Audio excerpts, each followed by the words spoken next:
Welcome everyone, I'm Shea with Curate Soul and I'm here to offer July's bhavana. So our theme this month moves us into the exploration of the third puruṣārtha. The puruṣārtha, again, are the aims of mankind or the desires of the soul. And according to Vedic text, there are four. And we began the year with exploring dharma, which is often related to our purpose or responsibility here. We can also translate dharma as alignment with nature or cosmic order. We then explored the second puruṣārtha, which is artha. These are the tools or the support or the means that allow us to uphold our responsibilities, to achieve our purpose and our dharma, but also allow us to be in a state that we desire to be in. These are tangible as well as intangible items or things or concepts for us. And so July brings us into the third, which is kama, K-A-M-A, often translated as desire or pleasure. This may be a familiar word for you upon hearing it.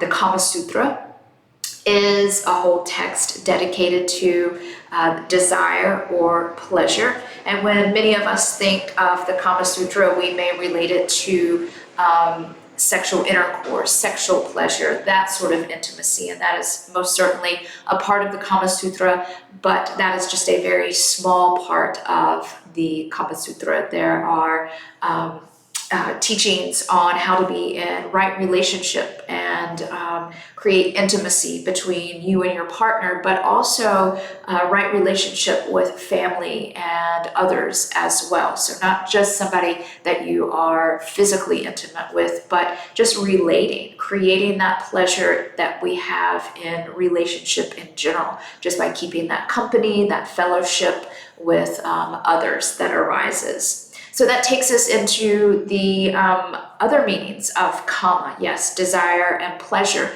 but also fellowship and kindness, wish or longing. So we can see kama as any sensory enjoyment, an emotional attraction, or an aesthetic pleasure. And this can come from the arts, dance, music, nature, whatever that may be, that brings us that sense of enjoyment and pleasure and even bliss. In contemporary translations, again, kama is often translated to mean like sexual desire, sexual pleasure. Again, that's just part of it, not all of it. Ancient viewpoints of kama were much more expansive. And so this can expand into our appreciation of things like a well-cooked meal, scented oils, flowers, yoga stretching, moving our body, experiencing bliss in the heart space, whatever that may be. It's going to be individual, different for each of us. What brings us this pleasure and this bliss, even desires are individual. So again, this kama is a desire for pleasure, enjoyment, love, intimacy, affection, and even things like art and music. In the proper amount, kama helps us achieve our dharma, helps us pursue our purpose here. It's very hard to kind of put our will and our energy behind something that we aren't passionate about. So when we have this passion for something, this pleasure, then when we're deriving pleasure from something, then it's much easier to dedicate our energy and our focus towards that.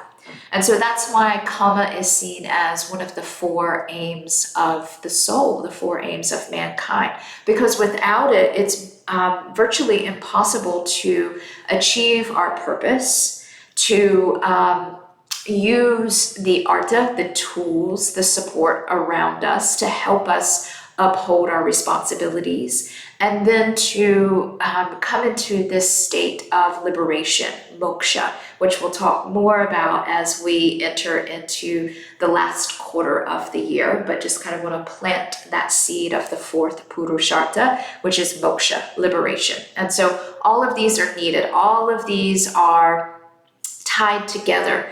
And they're not separate from each other, though we can look at these in a linear perspective. They're actually not linear. There are points in our life that we will be focused more on kama, that pleasure, where at other points in our life we're going to be focused more on artha, the support, the tools, the means necessary for us.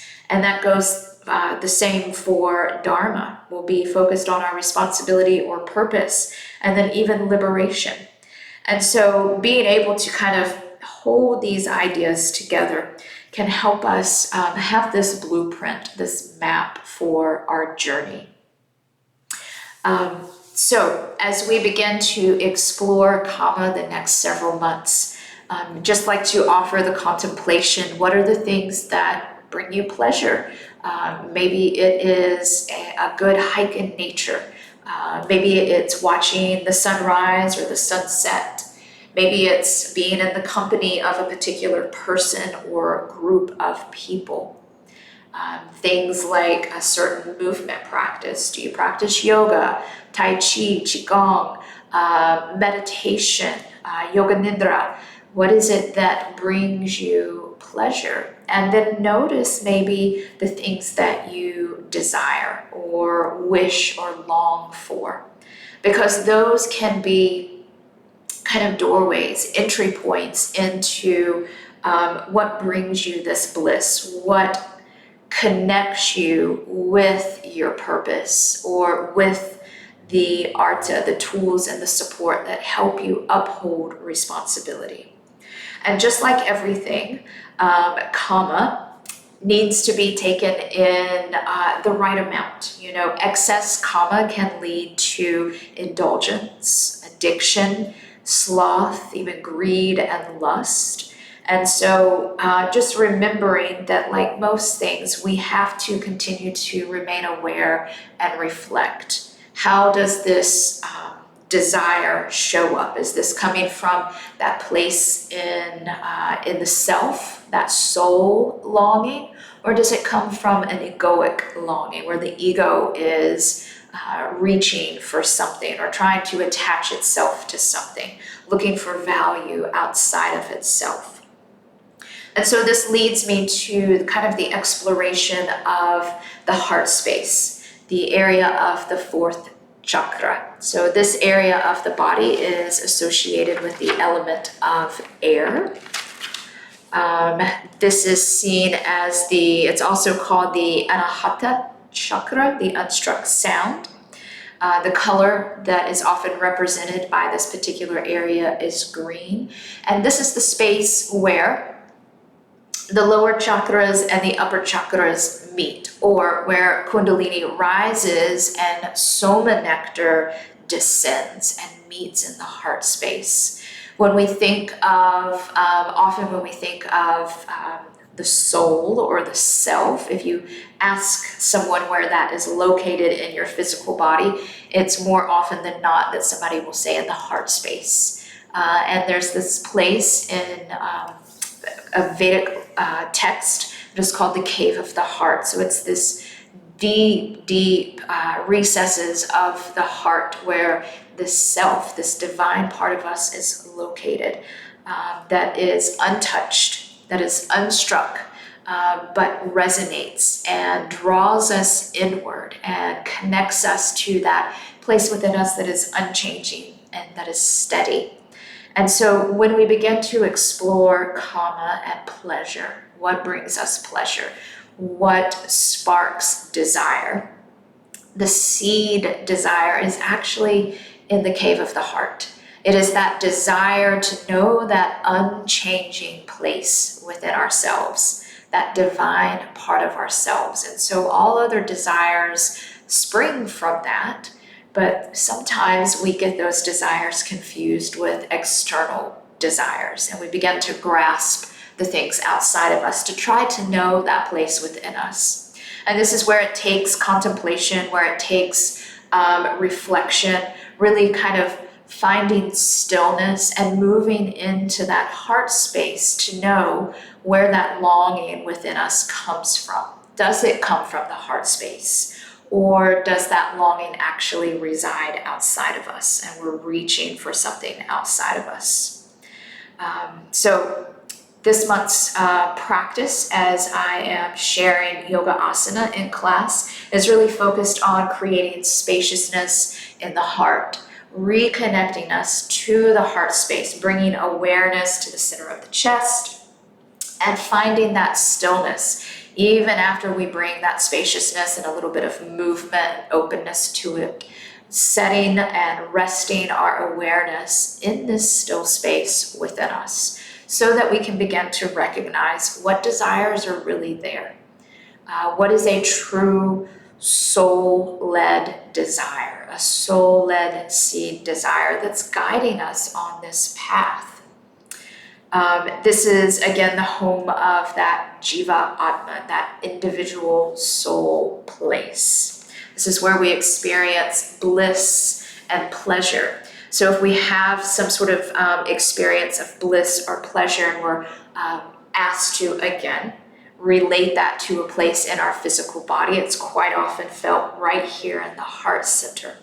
So maybe as we move through the next month, you reflect on any time that you feel bliss or pleasure, or you have a desire or a longing met. Where does that resonate in your physical body?